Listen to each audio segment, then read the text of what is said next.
Hi மக்களே, இந்த இடத்துக்கு பேர் கல்குவாரின்னு சொல்கிறாங்க. உங்கள் ஊரில் இந்த மாதிரி இடம் இருந்துச்சுன்னா நீங்கள் அதுக்கு என்ன பேர் வைப்பீங்க, எப்படி கூப்பிடுவீங்கன்றதை கமெண்ட் பண்ணுங்கள். இங்கே என்னென்னா ஒரு பெரிய மலையை இடித்து அதில் இருக்க பாறையில் இருக்கிற அதில் ஏதோ பக்குவமாக பண்ணி டைல்ஸுக்கும் வீட்டு கல்லுக்கும் காம்பவுண்ட் வால்க்கும் எடுத்துகிட்டு போகிறாங்க. சில பெரிய பெரிய கற்கள் அப்படி வச்சு காம்பவுண்ட் மாதிரியும் வச்சு கட்டியிருக்கிறாங்க. அங்கே ஒரு அக்கா தனியாக ஒரு சின்ன ஹில் மேலே உட்காந்து உயரத்தில் உட்காந்து தனியாக உட்காந்து கல் வெட்டிகிட்ருக்காங்க. அவங்ககிட்ட போய் பேசலாம் வாங்க. அதுக்கிடையில் இந்த இயற்கை பாருங்கள் எப்படி இருக்குன்ட்டு.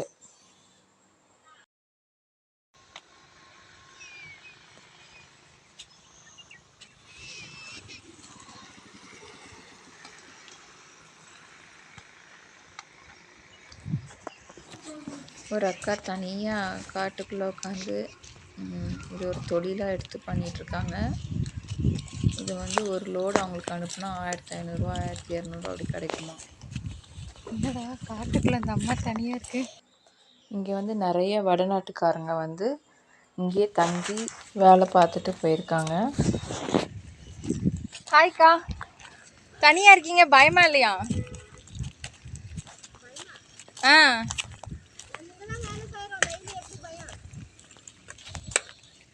இது எதுக்கு உடைக்கிறீங்க? எப்படி வீடு கட்டுறக்கா? இது ஃபுல்லா இன்னைக்கு உடைச்சதா? கை வலிக்காதா? இங்கே மலை உச்சியில் இந்த அக்கா தனியாக இருந்தாங்க. அவங்ககிட்ட கொஞ்ச நேரம் பேசினோம். அவங்க ஒரு தண்ணி பாட்டில், அதுக்கப்புறம் கொஞ்சோண்டு ஃப்ரெஷ்ஷாக தோட்டத்துலேருந்து பறிச்சிட்டு வந்த வேர்க்கடலை, கொஞ்சம் பாக்கு அப்படி போட்டுட்டு அவங்களுக்கு தேவையானதை வச்சுட்டு அவங்க ஒரு நாள் ஃபுல்லாக உட்காந்து இந்த கல்லெல்லாம் உடச்சிருக்காங்க. இது விற்று அவங்களுக்கு வருமானம், அது போக தோட்ட வேலைகள்லாம் அப்பப்போ செய்வாங்களாம். ஒரு நாளைக்கு 250 ரூபா அவங்களுக்கு கிடைக்குமா. ஸோ அவங்க இருக்கிறத வச்சு சந்தோஷமாக இருக்கிறாங்க.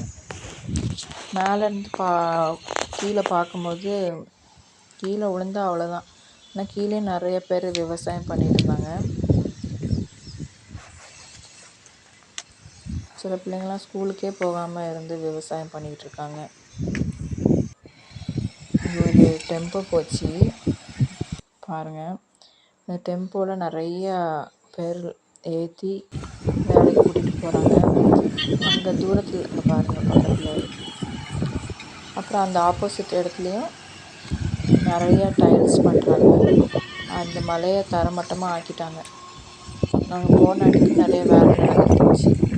இந்த கல்லெல்லாம் வச்சு தான் டைல்ஸ் பண்ணி நிறைய இடங்களுக்கு சேல்ஸ் பண்ணுறாங்க. பாருங்கள், ஃப்ரெஷ்ஷான வேர்க்கடலை அப்படிங்கிற இடத்துல நிறைய தேங்காய் கலெக்ட் பண்ணி ஃப்ரெஷ்ஷாக அங்கேயே எல்லாம் உரிக்கிறாங்க.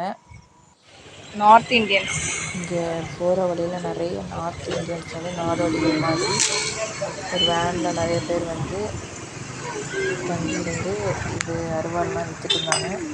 நாளைக்கு இருப்பீங்களா அந்த பட்டறையில் அருவாள் ஷார்ட்கட் பண்ணுறதுன்னு கேட்டதுக்கு, நாளைக்கு காலையில் தான் வரைக்கும் தான் இருக்கும், அப்புறம் நாங்கள் இருக்க மாட்டோம் அப்படின்னு சொல்கிறாங்க. ஊர் விட்டு ஊர் மாறிட்டே இருப்பாங்களாம்.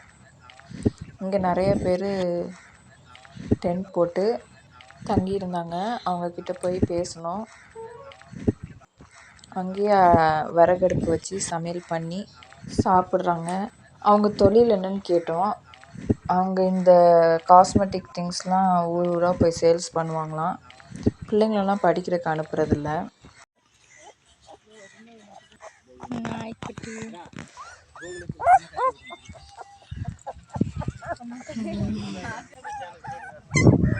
அங்கே ஒரு அண்ணா சமோசா பைக்கில் அவங்களுக்கு விற்கிறக்கு வேண்டி வந்திருந்தாங்க. நைட்டு பாம்பெல்லாம் வந்தால் என்ன பண்ணுவீங்க, உங்களுக்கு பயமாக இருக்காதா அப்படின்னு கேட்டதுக்கு, பயம்லாம் ஒன்றும் இல்லை, நாய் நிறையா இருக்கனால பாம்பெல்லாம் வர்றதுக்கு வாய்ப்பே இல்லை அப்படின்ற மாதிரி சொன்னாங்க. ரொம்ப ஜாலியாக சந்தோஷமாக இருக்கிறாங்க. அவங்களெல்லாம் பார்க்கும்போது எதுக்காக ஓடிட்டுருக்கோன்றது நினைக்க தோணுது. இருக்கிறத வச்சு திருப்தியாக இருந்தாங்க. இது வேணும் அது வேணும் கேட்கவும் இல்லை. சாப்பிட்டீங்களான்னு எங்களை பார்த்து அவங்க கேட்டாங்க.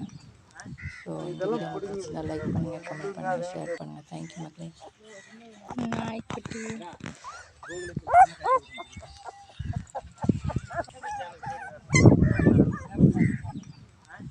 இதெல்லாம் பிடிங்கிருக்கு முள்ளுங்க அதே